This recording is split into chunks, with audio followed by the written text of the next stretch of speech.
지역의 이슈를 속 시원히 풀어보는 헬로 이슈 토크입니다.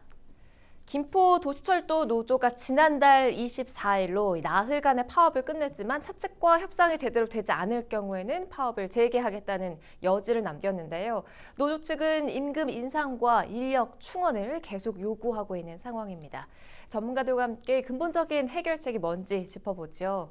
사회공공연구원 이영수 연구실장 그리고 정진욱 뉴스원 기자와 함께합니다.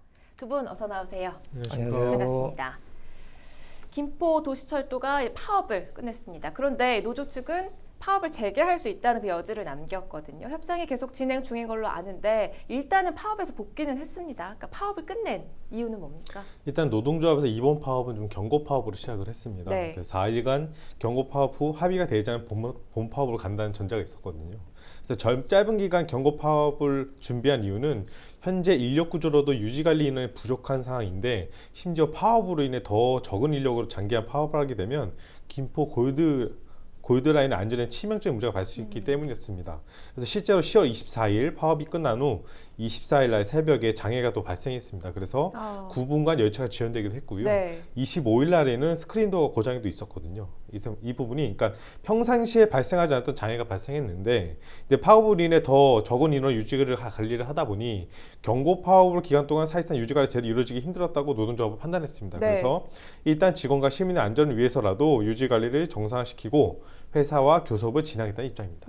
그래서 계속 지금 협상이 진행 중이라고 하는데 어느 정도 진척이 있는지 좀 궁금해요. 그러니까 노조 측이 요구하고 있는 바는 뭐 여전히 변함이 없는 건가요? 네, 맞습니다. 임금 인상인데 어느 정도 여전히 있는 걸로 좀 보고 있는데 워낙 회사 측에서 금액을 좀 임금 인상이 너무 낮게 되다 보니까 지금 협의가 안 되는 상황인 건데 근데 실무 협상 계속 진행 중은 있습니다. 일단은 인력 충원에 있어서는 노사법이나 김포시와 좀 협의가 필요한 상황이기 때문에 진행 중 용역 연구 결과가 나와야 어느 정도 윤곽이 좀 잡힐 것 같고요.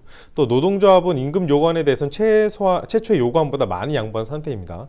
그리고 그다음에 의견이 주파하지 않는 쟁점이 있는데 노동조합은 월 지급되는 고정금액 인상을 요구하는 반면 회사는 앞으로 지속해서 운영 적자가 예상되기 때문에 올해 한해서 일회성으로만 지급 가능하다는 입장입니다. 그래서 노동조합에서는 일회성 임금 지급을 받을 경우 내년 또 내후년 똑같은 문제가 반복될 수 있는 만큼 안정적인 고용 유지를 위해서라도 요구 금액을 양보해서라도 고정적 성격의 통상 임금이 인상되어야 된다고 주장하고 있는 반면 있습니다. 또 노동조합은 파업 기간 중 당초 잘못된 계약의 원인 제공자인 서울교통공사를 강하게 좀 비판했고요. 또 구멍난 운영비를 책임지고 지원하고 했지만 서울교통공사는 여전히 문제를 회피하고 있는 상황. 그러니까 우리 문제가 아니다, 자회사 문제다 계속 이렇게 회피하고 있거든요. 그래서 서울교통공사는 추가적 운영비가 지원이 않는 이상 임금 합의 쉽지 않을 것으로 좀 보입니다. 노사 의견 조율이 정말 쉽지 않아 보이는데요. 지금 말씀해주신 것처럼 모 회사인 서울교통공사는 노조 측의 자회사와 이야기를 하라며 선을 긋고 있습니다. 모 회사인 서울교통공사 이 같은 태도는 뭐 어떻게 봐야 할까요? 예, 원청으로서 사실 책임을 회피하고 있죠. 실제로 이 문제가 발단된 이유는 서울교통공사가 차질과 입찰을 통해서 잘못된 운영비를 수주한 문제가 더 크고요. 더더군다나 이제 부대사업비를 100억을 차감한 돈을 드렸기 때문에 사실은 큰 이제 문제가 됐던 겁니다. 네. 사측은 노조 측 요구대로 임금 인상안을 들어준다면 23억 원의 비용이 추가로 필요하고 이렇게 되면 파산한다는 입장입니다.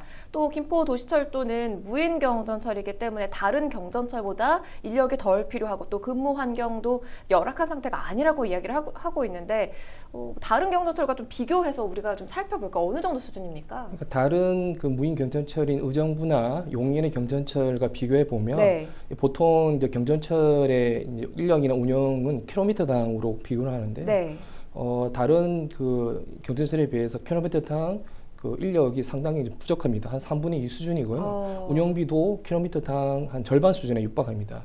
이렇게 된 이유는 서울교통공사가 애초에 김포시로부터 최저가 낙찰제를 통해서 상당히 적은 운영비를 받아오면서 상당히 이제 자회사한테 주었기 때문에 이제 그 부분이 제약이 되는 거죠. 그런 상황에서 자회사도 받아온 돈이 더 적기 때문에 추가적으로 23억 원에 대해서 상당히 부담을 느끼고 있는 상황입니다. 우리 이영수 실장께서는 김포 도시철도 출범 때부터 이제 관심을 갖고 이렇게 지켜봐 오신 걸로 알고 있는데 이게 애초에 예견된 일이라고요?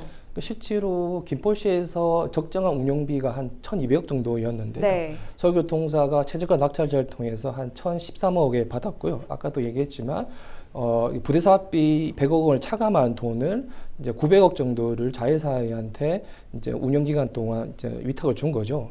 실제로 자회사 입장에서는 적정한 돈보다 한 200억 정도의, 많게는 200억 정도의 돈을 이제 이 차감한 돈을 받았기 때문에 상당히 이 운영에 제약이 따랐던 거고, 그런 상황에서 이 임금 인상이라든지 적정한 이 인력을 운영하지 못하는 그런 모순을 낳았습니다. 그러니까 1,013억이라는 그 최저가 입찰을 한 건 그 금액의 운영이 가능하기 때문에 이렇게 제시한 게 아닐까 하는 생각이 드는데. 예, 사실은 그 부분도 사실 부족했는데, 네. 그러니까 서울교통사가 이 김포 도시철도를 운영하면서 부대 사업비가 한 100억 정도를 이제 발생하는 걸 예견하고 그 부분을 차감한 900억 원을 실제로 낙찰을 받은 거죠. 그래서 그 돈을 900억을 다시 이제 자회사한테 주면서 너 이제 계약 기간 동안 운영해라고 했기 때문에 실제로 자회사는 운영 전부터 이런 운영비 압박을 받을 수밖에 없었던 거고, 지금 같은 이런 파업은 사실 예견됐다고 저는 생각하고 있습니다. 그렇다면 이렇게 감당할 수 없는 아주 부족한, 그러니까 최저가를 택한 서울교통공사의 책임이 좀 크다, 이렇게 볼 수 있지 않을까요? 원청으로서 적정한 운영을 위한 이 운영비를 수주를 했어야 되는데요. 서울교통사가 어쨌든 뭐 김포도시철도를 운영하기 위해서 좀 무리하게 이제 최저가를 낙찰을 했고, 그리고 그 부분에서 더 이제 부두사업비까지 더 차감한 돈을 자회사한테 줬던 게 이 문제의 원인이라고 저는 생각하고 있습니다. 근데 관련해서 이거 조례도 어겼다, 이건 무슨 내용이에요? 원래 서울시 민간위탁 조례를 보면 이 이제 위탁을 받았을 때 재위탁에 불가능하게 돼 있고, 네. 단 그 시장의 승인하에 일부 사업에 한해서는 줄 수 있다고 얘기를 하고 있는데, 네. 실제로 뭐 다 알다시피 김포도시철도의 운영은 일부 사업이 아니죠. 통째로 다 위탁을 받아서 자회사를 넘겼기 때문에 엄밀히 얘기하면 이제 서울시 그 민간위탁 조례 위반이라고 볼 수가 있습니다. 그러면 그 부분과 관련해서는 서울시가 뭐 감사를 한다거나 네. 뭐 추가적으로 조사가 들어가야 되는 부분 아닌가요? 그런데 이제 이 부분이 이제 서울시라든지 서울시 의회에서 통과된 부분이기 때문에 상당히 이제 비판을 받고 있는 부분입니다. 서울시 행정사무의 그 민간 위탁에 관한 조례 제15조, 그러니까 수탁기관의 의무와 관련해서 조례를 위반했다라는 부분인데요. 사실 뭐 저희도 네. 그렇고 노조에서 많이 지적한 부분인데요. 네. 이 부분은 앞으로 좀 더 쟁점이 될 것 같습니다. 저희가 계속 행정감사라든지 이런 부분에서 언론을 통해서 문제를 제시하고 있는데요. 어쨌든 서울시나 서울시 의회가 또 책임을 져야 할 부분이 있을 것 같습니다. 서울시나 서울시 의회, 어쨌든 의회가 의회에서도 사실 이 부분에도 승인 부분이 있기 때문에 이 조례를 위반한 부분에 대해서 책임을 져야 한다. 적절하게 이제 적절한 행정감사라든지 이런 부분에서 지적을 하지 않은 부분이 있기 때문에 저희들은 같이 어쨌든 서울교통서뿐만 아니라 서울시 전체적으로 좀 이 부분에 대해서 좀 돌아봐야 되지 않겠냐 이런 생각을 하고 있습니다. 그렇군요. 해당 조례 위반 같은 경우는 9호선 2, 3단계가 서울교통사 자회사 시절에 좀 불거졌던 문제였었어요. 그래서 당시 9호선 2, 3단계 자회사 시절에 현재 김포고등학교 자회사가 구조에서도 각각 노동조합 속에 계속 문제 삼았던 부분인데, 아무래도 서울시 의회가 아까 위원께서 말씀하신 대로 자회사 설립을 승인한 주체였기 때문에 아직까지 서울시 행정감사에 언급을 하지 않고 있는 상태이고요. 또 서울교통공사는 김포 도시철도 운영 및 유지관리 위탁 사업이 서울시 고유 사무가 아니기 때문에 조례 위반이 아니라고 이렇게 주장을 하고 있는 입장인데, 일단 이 부분에서 아까 말씀하신 대로 면밀한 법률적인 검토가 좀 더 필요할 것으로 보입니다. 그런데 김포시는 현재 서울교통공사와 5년 계약을 한 상태이기 때문에 이를 되돌릴 수는 없는 상황입니다. 하지만 전문 인력이 빠져나가고 또 지금 인력마저 부족한 상황이면 이 시민 안전은 위협을 받을 수밖에 없을 텐데요. 시민들의 안전이 위협받는 이런 상황에서 5년간의 그 계약이 끝나기만을 기다릴 수는 없지 않겠습니까? 예, 지금 그 운영한 지 2년도 안 됐는데 네. 지금 이제 정원의 40%가 이미 회사로 퇴직한 상태입니다. 그러니까 열악한 근로 조건을 견디지 못해서 퇴직한 상태고, 네. 결국 인력 공백으로 인해서 이제 김포철도의 운영이 상당히 이제 어려운 상황인데요. 근데 이제 말씀하신 것처럼 5년 계약이 있기 때문에 어쨌든 김포시는 5년 이후에 이제 김포시 직영을 하겠다는 입장인데요.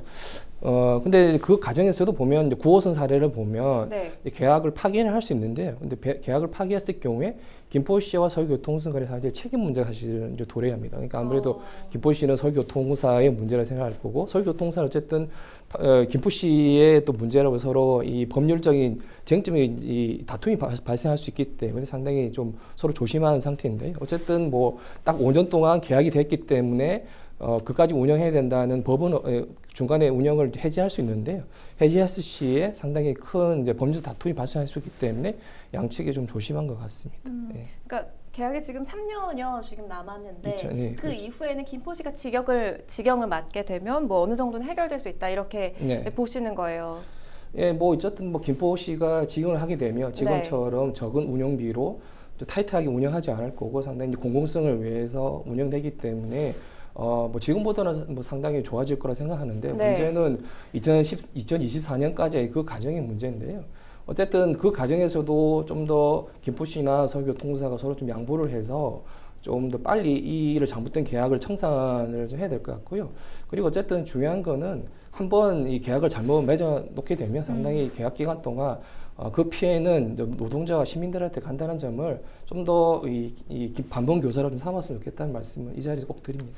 네, 김포도시철도의 경우는 서울교통공사가 위탁을 받아서 민간인 김포도시철도 골드라인이라는 그 자회사를 만들어서 운영을 하고 있는 상황인데요. 민간 위탁이 아닌 공공에서 이를 운영해야 한다 이런 목소리도 내신 바 있어요, 시장님.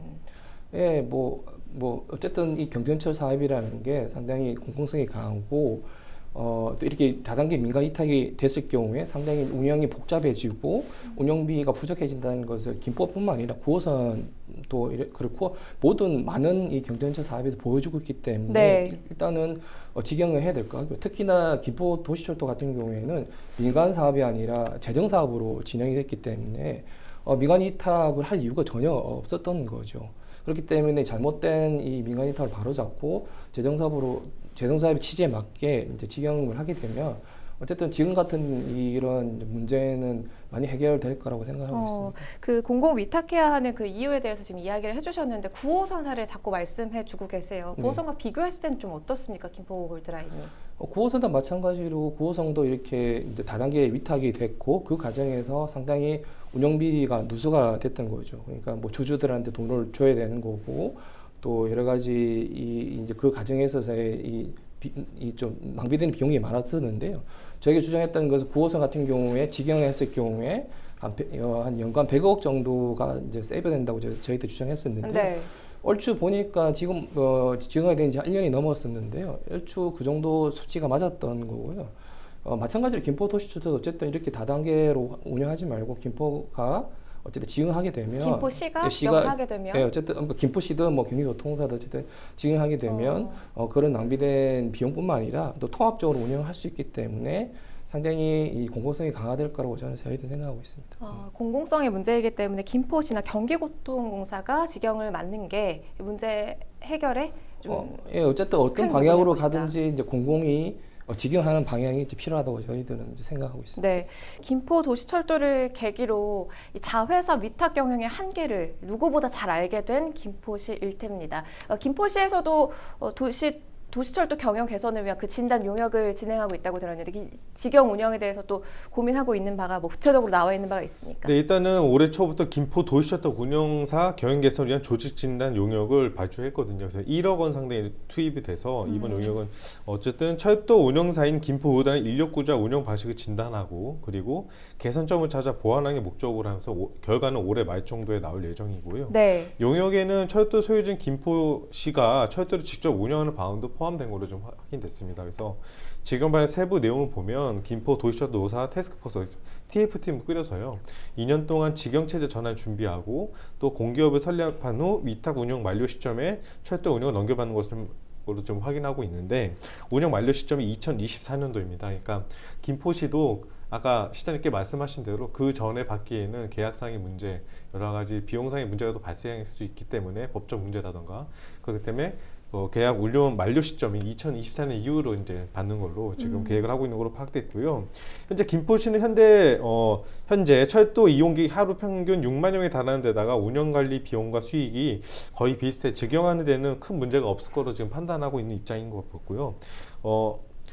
하지만 서울교통공사는 아까 말씀하신 대로 조금 낮은 금액의 운영권을 낙찰받아서 현재 문제점이 발생하고 있지 않습니까? 그리고 이 정한 시장도 이 부분에 대해서는 좀 그러니까 김포시가 운영하는 방향에 대해서 좀 다시 깊게 고민하고 있는 것 같아요. 그래서 어쨌든 김포시가 운영하는 게 맞다고 보는 것 같아요. 그러니까 그러니까 노동자들도 정한시장 입장에서는 노동자들도 김포 시민이지 않습니까? 근데 김포 시민들이 자꾸 이 환경이 정착되지 않은 곳에서 자꾸 회사를 다니는 입장은 좀 안 좋게 보고 있고요. 그리고 이 노사 관계가 처음에 문제가 발생했을 그 초기에서도 정한시장 좀 막 강하게 그 부분에서 어쩌면 가교 역할을 많이 하지 않았습니까? 그래서 이 부분에 대해서는 노동자 부분에 대한 그 근로자 안정에 대해서 좀 많이 고민하고 있는 부분으로 좀 확인이 됐고요. 네. 그래서 김포시가 이 부분을 같이, 그러니까 골드라인을 운영하는 방안으로 TF팀을 꾸려서 장기적으로 준비하는 게 아닌가. 그것이 곧 노동자에 대한 노동권 보장도 있고 안정적인 보장도 있지만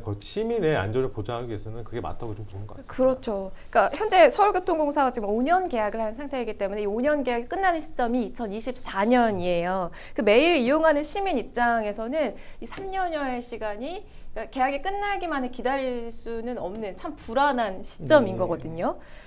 뭐 어떻게 해결이 돼야 될까요? 일단은 그 서울교통공사가 좀 대승적 결단을 해서 지금 운영비가 지금 자회사는 노조의 노동 조건을 수용하면 23억 정도 부족하다고 얘기하니 실제로 뭐 지금 자회사 사정이 실제로 현금 유동성이 많이 좀 적다고 하니까 일단 서울교통공사가 조금 좀 23억에 대한 지원을 해서 이 문제를 좀 해소할 수 있다고 좀 해소해야 될 것 같고요.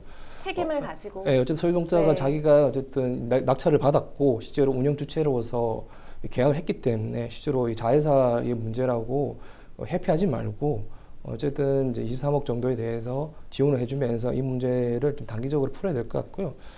좀 더 2024년 그 한 2년, 3년 정도 남았는데요. 그 부분에서는 좀 김포시하고 서울교통공사가 얘기를 좀 잘해서 좀 더 계약을 좀 더 이렇게 부드럽게 해지하고 법적 다툼을 최소화하는 상황에서 좀 해지를 하면서 제 생각에는 굳이 2024년까지 기다리지 말고 좀 더 법률적 관계를 종결을 하고 좀 더 빠른 시일 내에 좀 김포가 좀 지형을 하는 게 이 문제를 해결하는 척경이 아닐까 저는 생각하고 있습니다. 근데 문제는 그 서울시 지금 시장이 좀 부재인 상태이잖아요. 근데 문제는 그 문제입니다. 또 재보선의 문제가 있기 때문에 과연 서울교통공사 어느 정도 의지를 갖고 있느냐가 문제인데 그 부분에 대해서는 좀 저는 회의적으로 보고 있고요. 근데 어쨌든 노동자의 그 기간 동안 2024년도까지 그 고통은 계속 가중될 것이고 과연 이 핑퐁 게임이 계속 될 것인데 김포시는 어쨌든 내가 돈을 투입하면서도 할 말을 하지 못하는 단계거든요. 지금 감사도 못하는 단계에 있습니다. 그러니까 그런 구조적인 문제도 좀 개선돼야 될 것으로 보이고 아까 시장님께 말씀하신 대로 특히 김포시 입장은 그거예요. 시민이 고통을 받고 시민들이 그러니까 우리 시민 노동자들이 또 그런 부분을 받는데 돈은 또 주고 있는데 그거를 관리하고 감독할 수 있는 그런 권한이 없는 거예요. 그래서 이런 부분도 조금 법적인 그 법률적인 검토가 통해서 이 부분도 개선이 돼야 되고 아까 말씀하신 대로 서울교통공사가 좀 대승적인 판단이 좀 필요하다고 봐요. 계속 돈이 없다 계속 하지 말고 또 기존에도 그렇지 않습니까? 노사관계 문제가 있었을 때 김포시가 문제가 된다. 계속 그런 핑계 대지 않습니까? 김포시는 이미 계약을 했기 때문에 더 이상 돈을 투입할 수 있는 것도 없고 만약 투입을 한다면 시의회에 또 다른 문제가 또 생깁니다. 그렇기 때문에 서울교통공사가 진짜 대승적인 판단을 갖는 게 전 중요하다고 봅니다. 서울교통공사의 대승적인 입장 또 책임 있는 모습을 계속 주문해드리고 있는데 결국 문제는요 돈, 재정입니다. 과연 이 기초지자체에서 경전철을 직영으로 운영할 수 있는지, 그러니까 다른 지자체의 사례를 말씀해 주셔서 의정부나 용인의 사례를 말씀해 주셨는데 뭐 잘 운영이 되고 있는지. 아까 우리 정 기자님께서 말씀하셨는데 김포는 이후에 지금 코로나 때문에 사실 승객이 좀 줄어들긴 했지만 이후에 인구가 좀 늘어날 거로 생각하면서 한 1일 이용이 한 6만에서 7만 정도로 운영하면 김포시에서는 상당히 큰 재정도 부담 없이 김포도시철도를 운영할 수 있다고 좀 얘기를 하고 있기 때문에 직영을 하더라도 그 큰 뭐 어떤 부담은 없을 거라 생각하기 때문에 그렇게 생각하고 있습니다. 자, 김포도시철도 해법은 없을지 오늘 한번 이야기 나눠봤습니다. 헬로 이슈토크 오늘 준비한 소식은 여기까지입니다. 시청해주신 여러분 고맙습니다.